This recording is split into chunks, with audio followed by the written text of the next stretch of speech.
Good morning everyone. आज आप लोग को कुछ संदेश देना है, गौर से सुनिएगा।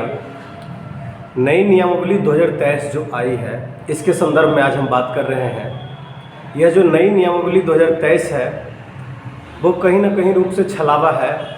आप यह देख लीजिए कि यह जो नई नियमावली 2023 आ गई है, इसमें अभ्यर्थियों को किस प्रकार से गुमराह किया जा रहा है। तो इस समय सबको एक होने की आवश्यकता है। मेरा अनुनय विनती है आप लोग से कि आप लोग अधिक से अधिक संख्या में आज के आंदोलन को सफल बनाइए, क्योंकि सरकार के खिलाफ आज आवाज़ लगाना बहुत ही ज़रूरी है। आज 16 तारीख दिन रविवार, यह दिन पटना की धरती आपको पुकार रही है। आप ये देख लीजिए कि नियमावली में कुछ हद तक सही भी था, कुछ हद तक गलत भी है। संशोधन करने की आवश्यकता है। अगर माने तो राज्यकर्मी बनाने की बात है तो वो हद तक सही है, लेकिन क्या राज्यकर्मी बनाने के लिए 2 से 3 चांस ही देना ये कहाँ तक उचित है। और 2 से 3 चांस नियोजित को भी आप दे रहे हैं, और जो नए प्रशिक्षित अभ्यर्थी जो सीटेट बीटेट पास हैं और एस्टेट, उनको भी आप उतना ही मौका दे रहे हैं। यहाँ पर भी संशोधन की आवश्यकता है। उसके बाद कुछ और भी मुद्दा है। सबसे बड़ा बात है कि गाय और घोड़े का रेस एक साथ दौड़ाया जाना, यह कहाँ तक उचित है।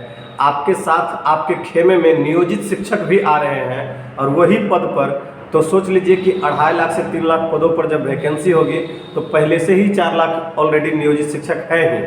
तो कहीं ना कहीं उन्हीं का फिर एग्जाम करा के, यानी कि बहाल को ही बहाल करने का ये काम करने का काम किया है।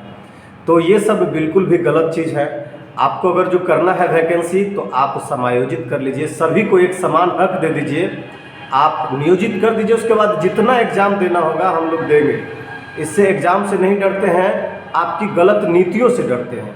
तो ये सभी मुद्दाएं हैं। इन सभी मुद्दाओं को अगर आप समझते हैं तो आप प्लीज़ आज 16 तारीख दिन रविवार 10 बजे तक आने का काम करेंगे सब लोग पटना। जो भी पटना में है वो भी, और अलग से भी जो और भी अन्य डिस्ट्रिक्ट से आ रहे हैं, सभी साथियों को मेरा आभार है। और इसके खिलाफ आवाज़ देना बहुत ज़रूरी है।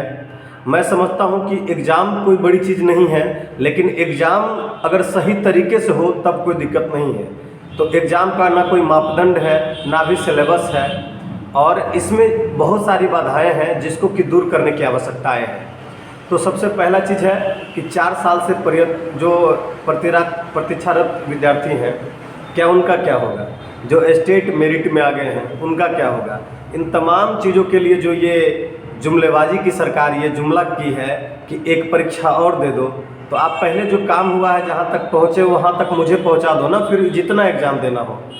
अगर रेलवे की भी बात कर लें तो क्या होता है, डिपार्टमेंटल एग्ज़ाम दे के आप सीनियर पोस्ट पे जाते हैं, आपकी वेतन बढ़ जाती है। ये बहुत सारी प्रक्रियाएं हैं, लेकिन क्या इसमें मैं तो मानता हूँ सरकार से पहले नियोजित जिनको करना है कर दीजिए, और एग्ज़ाम को आप जारी रखिए। एग्ज़ाम से कोई नहीं डरता है, आप जितना एग्ज़ाम ले लीजिए। और एग्ज़ाम लेने के बाद जो अगर पास हो जाते हैं उनको आप राज्यकर्मी बना दीजिए, नहीं पास होते तो वो नियोजित रहेंगे ही। लेकिन क्या यही अन्याय है ना, नियोजित शिक्षक जब इसमें बैठेंगे तो सेवा तो उनका जारी रह जाएगा, चाहे वो पास हो या फेल हो। लेकिन इसमें सीट किसका जाएगा, फ्रेश विद्यार्थी का फ्रेश सीट जा रहा है। तो इन तमाम बाधाएं को आप दूर करने के लिए सरकार के खिलाफ आवाज़ लगाएं, मेरा यही प्रार्थना है। मैं आपका विश्वासी प्रदेश अध्यक्ष सुधांशु रंजन, बिहार टीटी छात्र संघ। Thank you so much.